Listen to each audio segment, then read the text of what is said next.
नमस्कार, स्वप्नास किचनमध्ये तुम्हा सर्वांचे स्वागत आहे। आज आपण इथं व्हेजिटेबल्स पासून नाश्ता बनवणार आहे। दोन पद्धतीने तुम्ही बनवू शकता। आपण इथं बटाटा, गाजर आणि जे आपले हिरवे वाटाणे असतात त्याच्यापासून आपण इथे नाश्ता बनवणार आहे। हे आता दिसत आहेत व्हिडिओमध्ये, हे चीजी बॉल्स आहेत, म्हणजे याच्यामध्ये चीज भरून घेतलेला आहे आणि अशा पद्धतीने हे बॉल्स बनवलेले आहेत। आता ऑप्शन आहे हे चीज याच्यामध्ये वापरणं किंवा नाही वापरणं। तुमच्याकडे अवेलेबल नसेल किंवा तुम्हाला खायचं नसेल तर तुम्ही स्किप करू शकता आणि नुसते बॉल्स बनवून तुम्ही फ्राय करू शकता आणि केचप बरोबर अप्रतिम लागतात। आता इथे चीज वापरलेला आहे त्यामुळे अशा पद्धतीने आत असे मस्त चीजी बॉल्स बनवून तयार झालेले आहेत आणि अशा पद्धतीने केचप बरोबर मुलांना खायला तर खूप आवडतात, मुलांना काही मोठ्यांनाही खायला खूप आवडतात। आता त्याच्यासाठी लागणारं साहित्य आपण इथे घेतलेलं आहे। पहिल्यांदा तर आपण जे आपल्याला मसाला बनवून घ्यायचा आहे, व्हेजिटेबल्सचा मसाला, तो बनवून घेणार आहे। त्याच्यासाठी मी 2 बटाटे त्याची साल काढून घेतलेले आहे, गाजर 2 वापरणार आहे, त्याचेही साल काढून असे बारीक तुकडे करून घेतलेले आहेत।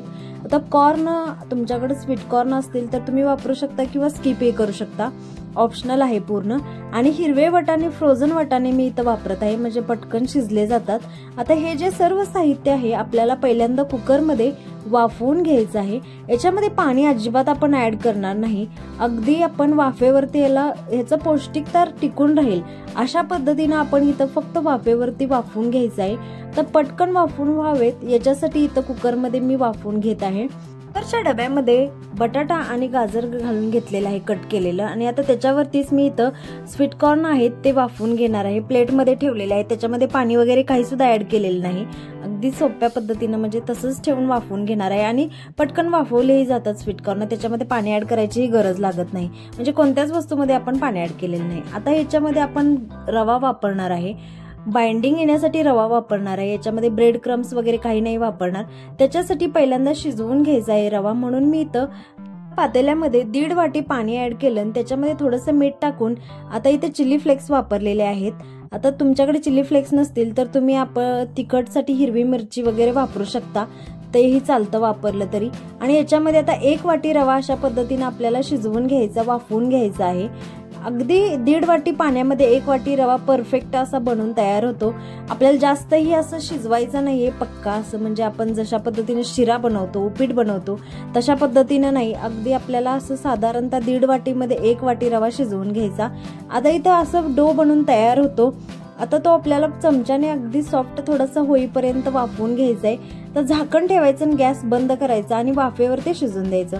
तोपर्यंत आपल्या इथं बाकीचं जे साहित्य आहे, आपलं गाजर, बटाटा, ते कुकरमध्ये शिजून झालेलं आहे, चेक करून पाहिलं मी, इथं शिजून झालेलं आहे। आता आपण जो रवा घेतलेला आहे थोडासा थंड झालेला आहे, आता परातीमध्ये काढून घ्यायचा आणि त्याच्यामध्ये आपण जे बटाटा आणि गाजर शिजवून घेतलेलं आहे या सगळ्या साहित्याचा आपल्याला एक डो बनवून घ्यायचा आहे। आता मसाल्यांमध्ये मी इथं गरम मसाला थोडा वापरत आहे, मिरची, आलं आणि लसूणची पेस्ट मी आता मिक्सरमध्ये वाटून घेतलेली आहे बिना पाणी घालता। आणि आता गरम मसाला आणि थोडासा चाट मसाला मी इथं वापरत आहे टेस्टसाठी।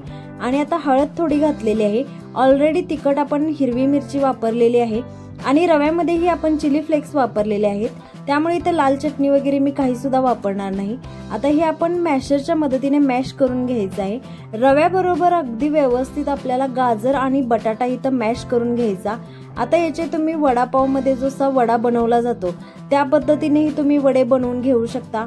आता हा मसाला बनवून तयार झालेला आहे, याला फक्त तुम्ही आता बेसनचं पीठ आपण ज्या पद्धतीने वडा बनवण्यासाठी बनवतो त्या पद्धतीने हे बनवून वडेही बनवू शकता। अतिशय टेस्टी पौष्टिक वडे बनवून तयार होतात। आता याच्यातच आपण जे कॉर्न घेतलेले आहेत, स्वीट कॉर्न आणि हिरवे वाटाणे, ते मिक्स करून घेतलेले आहेत मी, आणि सोबतच भरपूर सारी कोथिंबीर बारीक कट करून याच्यामध्ये मिक्स करून घ्यायची। याचं सर्व मिक्स करून आपल्याला एक डो बनवून घ्यायचा आहे मसाल्याचा। अगदी टेस्टी असं मस्त चटपटीत हा नाश्ता बनवून तयार होतो। आणि ह्याच्यामध्ये स्वीट कॉर्न वगैरे आपण वापरलेले आहेत, ते लहान मुलांनाही खायला खूप आवडतात।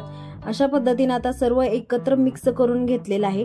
आता मिठाचा वापर आपल्याला टेस्ट बघून करायचा आहे, ऑलरेडी आपण रवा बनवत असताना म्हणजे रवा शिजवत असताना त्याच्यामध्येही वापरलेला आहे। चाट मसाल्यामध्येही मिठाचं प्रमाण थोडं जास्त असतं। आता इथं मी हातामध्ये अशा पद्धतीनं गोळा करून बघितला, अगदी परफेक्ट असा गोळा बनून तयार होतो। असाच गोळा बनवून तुम्ही बेसन पिठामध्ये डीप करून वडेही बनवू शकता। इथे मी आता बर्गरची ज्या पद्धतीने पॅटी असते त्या पद्धतीने इथं पॅटी बनवून घेत आहे आणि आपण इथं डीप फ्राय करणार नाही, ही पॅटी अगदी शालो फ्राय करून घेणार आहे। आता सेम अशाच पद्धतीने मी बाकीच्याही पॅटी बनवून घेत आहे। सगळ्यात सोपी टेक्निक आहे, याच्यामध्ये आपल्याला जास्त काही ताप पडत नाही किंवा जास्त काही कष्ट करायला लागत नाही। अगदी झटपट अशा पॅटीज बनवून तयार होतात आणि खायलाही खूप सुंदर लागतात। आता तवा गरम करून घेतलेला आहे मी, त्याच्यामध्ये मी तेल टाकून घेतलेलं आहे। 4-5 चमचे मोठे तेल टाकून घेतलेलं आहे शालो फ्राय करण्यासाठी। आणि तेल कडकडीत गरम झाले की त्याच्यामध्ये अशा पद्धतीने ह्या पॅट्या आपल्याला भाजून घ्यायच्या आहेत, शेकून घ्यायच्या आहेत। दोन्ही बाजूने अगदी क्रिस्पी होईपर्यंत शेकून घ्यायच्या। आता याच्यामध्ये आपण जे बटाटे वगैरे वापरलेले आहेत त्यामध्ये मॉइश्चराइज अजिबात नाही, म्हणजे पाण्यामध्ये शिजवलेलंच नाही आपण जे साहित्य, अगदी वाफेवरती शिजवलेलं आहे, त्यामुळे याच्यामध्ये पाण्याचं प्रमाण खूप कमी आहे। आणि याच्यामध्ये रवा वापरलेला आहे त्यामुळे थोडंसं क्रिस्पीनेस येतो। आणि अशा पद्धतीने तुम्ही शालो फ्राय करून अगदी मस्त कुरकुरीत अशा टिक्क्या बनवू शकता। टोमॅटो केचप बरोबर आणि हिरव्या चटणी बरोबर खायला खूप सुंदर लागतात। अशा पद्धतीने कडकडीत तेलामध्ये मस्तपैकी ह्या पॅटी भाजून होतात आणि चवीलाही अप्रतिम लागतात। अशा इन्स्टंट बनणाऱ्या ह्या पॅटी आहेत। आता दुसरा प्रकार आहे या नाश्त्याचा, म्हणजे ह्याच डो पासून आपण दुसऱ्या प्रकारचा एक नाश्ता बनवू शकतो। हा थोडा आता म्हणायला तसं गेलं तर खर्चिक आहे, पण टेस्टला अप्रतिम असा हा नाश्ता बनवून तयार होतो। त्याच्यासाठी आपण ब्रेड क्रम्स वापरणार नाही, जे आपल्याकडे सोयाबीनचे असे चंक्स भेटतात, बाजारामध्ये सहज उपलब्ध होतात, त्याचे मी अशी पावडर करून घेतलेली आहे कोटिंगसाठी। आणि हे चीज आहे, तुमच्याकडे अवेलेबल असेल तर तुम्ही चीज वापरू शकता, नसेल तर स्किप केलं तरीही चालेल। आणि इथं कॉर्नफ्लोअर मी घेतलेला आहे, कॉर्नफ्लोअरच्या जागी तुम्ही तांदळाचं पीठ वापरलं तरीही चालेल। आता त्याच्यामध्ये थोडे चिली फ्लेक्स घातलेले आहेत आणि मीठ चवीसाठी घातलेलं आहे कॉर्नफ्लोअर मध्ये। आणि आपल्याला एक बॅटर बनवून घ्यायचं आहे, त्याच्यामध्ये आपण डीप करून मग फ्राय करणार आहे, म्हणजे एक कोटिंग त्याला देणार आहे क्रिस्पीनेस येण्यासाठी। अशा पद्धतीने आता बॅटर बनवून घेतलेलं आहे। जास्त पातळ नाही बनवायचं किंवा जास्त घट्टही नाही बनवायचं, अगदी परफेक्ट असं मी इथं दाखवल्याप्रमाणे बनवायचं। आणि इथं छोटा गोळा घेतलेला आहे मी आता, जे आपण मसाला बनवलेला आहे बटाट्याचा गाजराचा, त्याचा एक छोटा गोळा घ्यायचा आणि त्याच्यामध्ये आपल्याला चीज भरून घ्यायचं आहे। आता याच्यामध्ये तुम्ही जर चीज भरणार नसाल तर याच्यामध्ये पनीर भरलं तरी चालेल, अप्रतिम चव लागते आणि अगदीच पौष्टिक असा नाश्ता बनवून तयार होतो। आता माझ्याकडे उपलब्ध आहे चीज म्हणून मी इथं चीज वापरत आहे, तुम्ही याच्यामध्ये पनीर जरी भरलं तरी चालेल आणि अप्रतिम अशी टेस्ट लागते। अशा पद्धतीनं भरायचं, वाटी बनवून घ्यायची मसाल्याची। आता बाइंडिंग येणारच आहे, कारण की आपण याच्यामध्ये रवा वापरलेला आहे, बटाटा वापरलेला आहे, त्यामुळे अगदी परफेक्ट असं वाटीचं बाइंडिंग येणार, म्हणजे वाटी बनवायला येणार। त्याच्यामध्ये चीज भरून अशा पद्धतीने बॉल्स बनवून घ्यायचे आहेत, अगदी परफेक्ट होतात।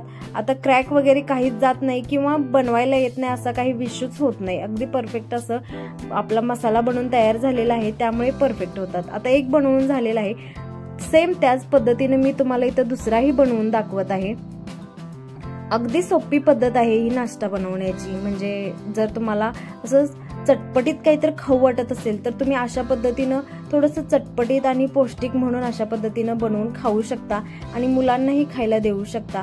बॉल्सचा आकार आहे तो तुम्ही तुमच्या इच्छेनुसार कमी जास्त प्रमाणात, म्हणजे मोठा लहान असा प्रमाणात करू शकता।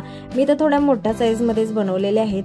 आणि आपण जे कॉर्नफ्लोअरचं बॅटर बनवून घेतलेलं आहे त्याच्यामध्ये डीप करायचा आणि नंतर जे आपण आता सोयाबीनचे हे पावडर बनवून घेतलेले आहे, क्रम्स, सोयाबीनचे क्रम्स बनवून घेतलेले आहेत, त्याच्यामध्ये असं घोळून घ्यायचं, म्हणजे जास्त तेल शोषलं जात नाही आणि एक परफेक्ट असं कोटिंग येतं त्याच्यावरती। आणि जे सोयाबीनचे क्रम्स आहेत त्याच्यामुळं अगदी क्रंची क्रिस्पी असे बनवून तयार होतात हे बॉल्स।